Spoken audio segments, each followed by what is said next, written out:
Hi everyone, Lisa here from Lisa's Twin Flame Coaching.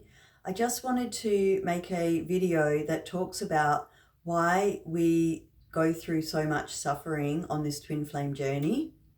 So if you think you are on a twin flame journey, then you may be able to relate with what I'm saying. And that is that a large part of this twin flame journey can involve moments of intense suffering and intense pain. And I just wanted to explain to you why we go through that suffering. So the journey does involve many lows and many highs. So you may have moments where you are in the depths of despair on this journey and you may be in immense pain.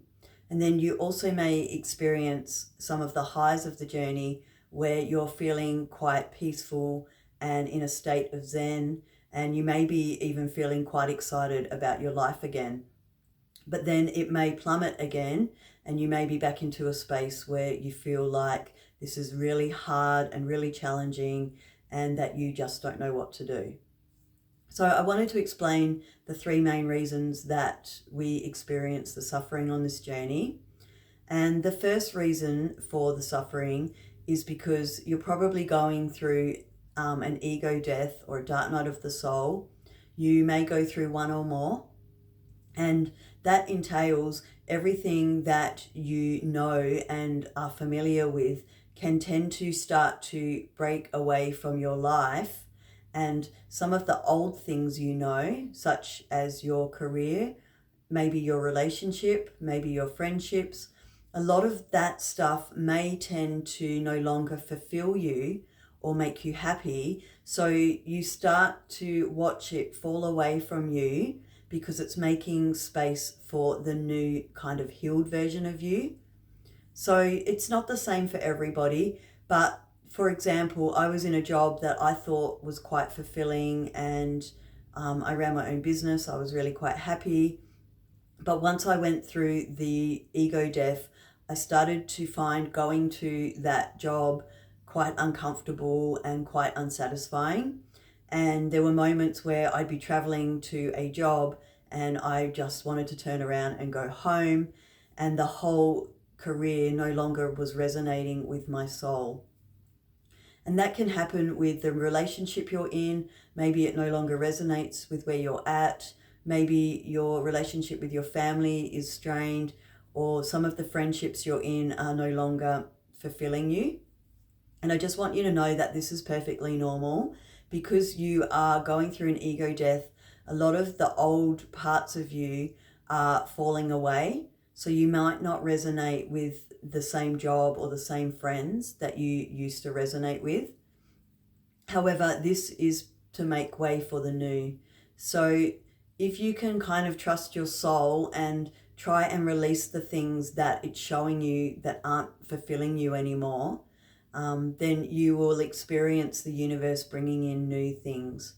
So you may have to let go of a job to make space for a new job that's more in alignment with who you truly are and is more fulfilling for you.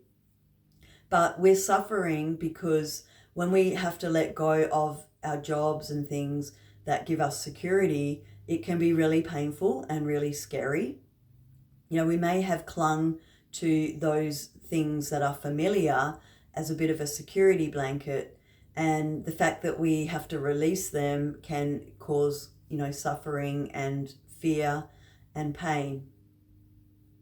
So that's one of the major reasons we're suffering, is because as we are transforming and going through the spiritual awakening, we are unlearning all of the things that we were conditioned to think that we should be doing.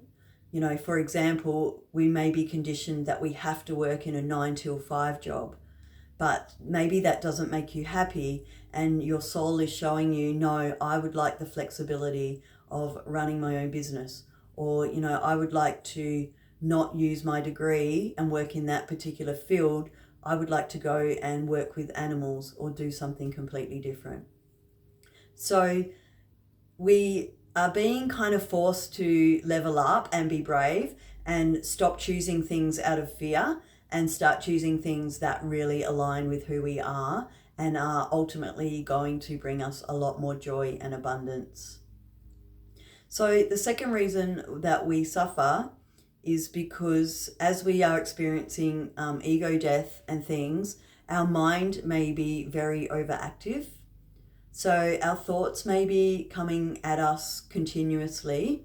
And especially when you get activated on the twin flame journey, you will find that your mind goes into overdrive and you cannot stop thinking about the person, but you also cannot stop thinking about everything. And it can feel a bit like a hurricane going on in your brain as the thoughts just keep coming at you and at you and at you. And I've been through it. It is really challenging and it does cause suffering because you don't know how to switch your mind off and you just want the thoughts to stop.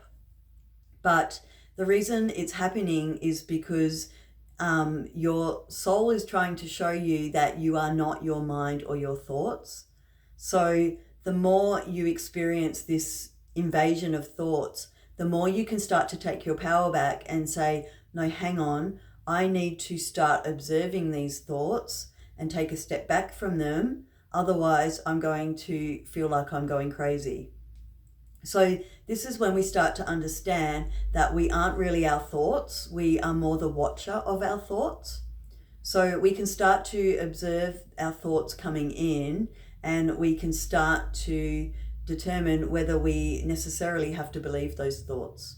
So especially if it's a negative thought and, our mind is going at us all day long. So it's really important that we learn to control our mind and our thoughts and not just accept every little thing that pops into our head, because a lot of our thoughts may be negative, and especially if they're negative about yourself, then you want to be able to watch that thought and cancel it and try and replace it with a more positive thought. So if, you get up today and you hear your mind tell you, geez, you don't look great today, then I want you to watch that thought and say, no, hang on, I don't have to believe that. I can replace that with a better thought and say, I feel good today and I'm going to have a great day. So as we start becoming more in control of observing our thoughts, we can start to choose our thoughts and start to create a more positive experience for ourselves.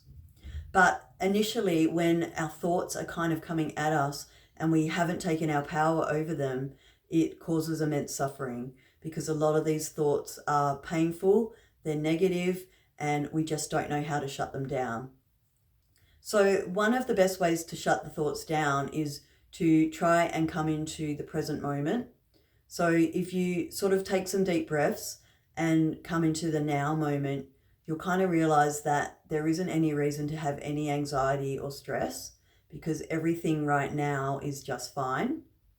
It's only when we're spending time in the past or in the future that we may experience fear, anxiety, and worry because we're worrying about things that have already happened or we're worrying about things that could happen. And really and truly, there isn't a lot of point to this. It's a waste of our energy because we can't control the future and we can't change the past. So all we really have is this very moment. And it's in this moment that we need to be monitoring our thoughts, be the observer of our thoughts, and make sure that we're trying to create a positive mindset and creating positive thoughts about ourselves and about others as well. If we go out into the world with a kind mindset where we're saying nice things to others and to ourselves, then that's going to shut down a lot of the negativity and a lot of the suffering. Okay, so that's the second reason why we suffer is because we are learning to watch our thoughts and we're learning to silence our mind. So the third reason that we suffer quite a lot during different stages of the journey is because our twin flame has come in to trigger us. And often a lot of these wounds that they show us are quite painful for us to have to deal with. So say your twin flame is rejecting you, then this may trigger in you a rejection wound. So you may be feeling completely rejected by your twin And this could create a lot of suffering because it's going to open up things like not feeling good enough, wondering what's wrong with you, why aren't I lovable, and all of those typical things we experience when we think someone is rejecting us. However, we can also go back in time and think, where did this rejection wound initiate? Was there a time in my childhood where one of my parents maybe rejected me? Or, maybe in high school, your first partner dumped you and went out with somebody else. So maybe that was your first experience of rejection. And this twin flame is just simply triggering something that was already within you and needs to come into the light so that you can heal it. So the best way to do that when your twin flame triggers you with things like rejection or abandonment, or they're ghosting you and you're just feeling really triggered and really down on yourself, the best thing to do is to just sit with those feelings. So any of that pain that surfaces during that rejection moment, just sit with it. Don't run from those feelings. Don't turn to addictions. Just try and sit with those feelings, and you might need to cry or journal or meditate or just, lie in bed for a few hours. Do whatever you need to do to process that pain, because once you've done that, you have then released it and you are working your way through healing that particular wound. Okay, so the third reason that we suffer is because the twin flame is triggering many things in us that are uncomfortable and hurtful and painful. But the whole objective is for us to keep going back within and finding, okay, where can I love myself? Where did this wound initiate from? And how can I just process it? And you'll be surprised, because some of these nasty feelings, once we actually stop and sit with them, they can pass through very quickly. It doesn't take that long to heal the wound, as long as you're prepared to sit with the pain. But, obviously that can be uncomfortable, and we often run to other things to cope with that. Anyway, I hope that helps. Thank you for listening, and God bless.